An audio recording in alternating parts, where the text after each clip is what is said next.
Hi, welcome to Road Bike Culture. I'm your host, Kevin Isley. Today, we're going to talk about my ride out of North Lake Tahoe. Every year, my family and I go to Lake Tahoe for the 4th of July. Last year, we went to South Lake Tahoe and I rode Kingsbury Grade, which was a pretty amazing ride. This year, we went to North Lake Tahoe and I wanted to do something truly epic. Originally, I was going to do the infamous Greg LeMond Loop, which actually starts in Carson City, but it goes through Incline Village, which is where I was going to start my ride. But that ride is only 81 miles and 8,500 vertical feet of climbing, and I wanted something bigger and harder. I wanted over 10,000 feet of climbing. So I went to Strava and I mapped out my ride from Incline Village to Virginia City. But that only gave me 9,000 and change in climbing, and I wanted 10. So I mapped it to a place called Silver City, and that gave me my epic 90-mile ride with 11,600 feet of climbing. That's what I wanted. Lake Tahoe lake level is at 6,200 feet of elevation above sea level. I started in Incline Village and I went to Route 431, or the Mount Rose Highway. And on this ride, you start climbing from the first pedal stroke. I started my ride at 7 in the morning on the 2nd of July, which was a beautiful time of year to start an early morning ride, lots of sunlight, and it was pretty warm. When I started the ride, it was 67 degrees at lake level. The first climb is called Mount Rose Highway West Side. It is 8.6 miles in length with an average grade of 6%. But at mile 6, you are going to hit an 8.2% that will really knock your legs out. But it is beautiful. Around every turn and whenever you look behind you, you see Lake Tahoe. And it is epically beautiful, especially with morning light. When you summit Mount Rose Highway at 8,900 feet in the air, you have climbed 2,600 feet in 8.6 miles. That is some epic riding. That is better than most places you will ever ride. But once you reach a summit, you take a look around. It is a beautiful view of Washoe Valley down below, and then you begin a 17-mile descent. The average grade of the Mount Rose Highway is 5%, so this is a pedal-through kind of 17-mile descent that is absolutely beautiful. And because it was early in the morning, there was very little traffic going down the hill, and there was absolutely no wind.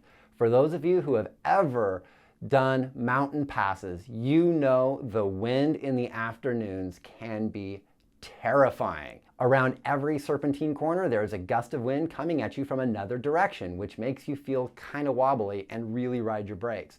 But early in the morning, no wind, no brake riding, just pedaling down this epic descent. And the views around the corners are extremely beautiful. I can't emphasize that enough. The Sierra Nevadas are a beautiful mountain chain. Once you get to the bottom, you will ride for less than 1 mile before you start climbing again. And this climb is called Geiger Grade. Geiger Grade is 7.6 miles with an average gradient of 5.2%. But at mile 30, you're going to hit a 7.4% that will make you realize you're climbing a pretty big mountain. At the base of Geiger Grade, you at 4,700 feet in the air, and you go to an elevation of 6,855 at its peak. That is an elevation gain of 2,083 feet, which is pretty gnarly. Once you reach the summit, you go down to Virginia City, Nevada, home of the Comstock Lode. Mark Twain lived there for a while, and he wrote for the Territorial Express. This is a ghost town tourist trap for everybody,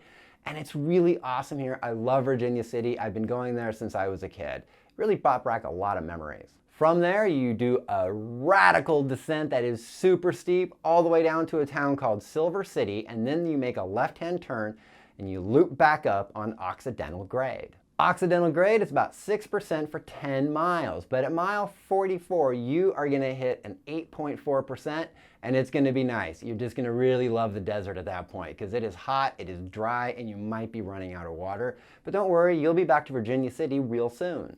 Once you get to Virginia City, stop by one of the many little places to get yourself a Coke. I went to the Bucket of Blood Saloon, which is the most famous bar to go to, and I got a Coke. Once you leave Virginia City, you have about a 3-mile climb up to the peak where you start to go back down Geiger grade. This is about a 6% average climb and it's really nice. But because of the time of day, it was starting to get pretty windy, so the descent down Geiger grade was a little bit terrifying. It was serpentine, there was a lot of cars coming out on the road at this time, and it was windy and it was blowing my bike everywhere. Once I got down to the bottom, I started climbing again back up the Mount Rose Highway on this 17-mile ascent. My original thought was just to stop off at a gas station and maybe get a gas station hot dog, but at this point I was super hungry. So I went into the strip mall and I went to Port of Subs and I got me a submarine sandwich. I know it doesn't look like much, but man, at this point it was one of the best sandwiches I've ever had. And it gave me the fuel I needed to complete my ride. Like I said, this is a 17-mile ascent this time, and it's an average grade of 5%. And you go from 4,600 feet to 8,900 feet. So as you're grinding out, this becomes a really difficult ride, both physically and mentally. Because as you climb, with every pedal stroke, you are gaining altitude and the air is getting thinner. According to my Strava, at mile 75, I hit a 27.5% incline. I don't really believe my Strava at this point because at mile 76, it said it was 8.4%. And yes, I believe that was true. It was steep, it was really hard, and that's what brought me to 8,000 feet. Just past that is the Mount Rose Ski Resort. I pulled in there and laid down on a bench because I was having a difficult time, both with how long this ride was, with how hard this ride was, with how little oxygen I had at 8,200 feet. By the way, Mount Rose is the ski team I raced for when I was in high school. After that rest, I ascended to the peak at 8,900 feet and it was really getting windy. So going down the back side of Mount Rose Highway West, those 8.6 miles, were pretty windy going down, but it wasn't as bad as going down towards the valley. So on some side note, if you find yourself coming to Reno, Nevada and you want to bring your bike, I cannot recommend the Mount Rose Highway climb enough. It is absolutely a beautiful climb. The earlier you do it, the better the climb.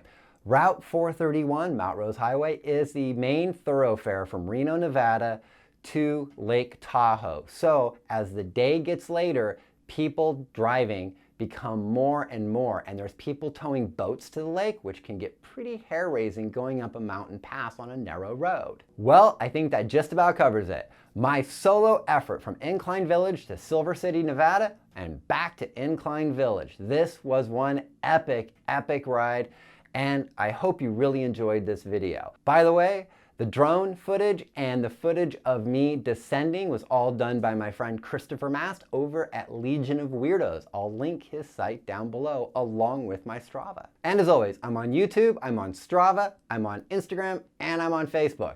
And until the next time, I hope to see you out there on the road.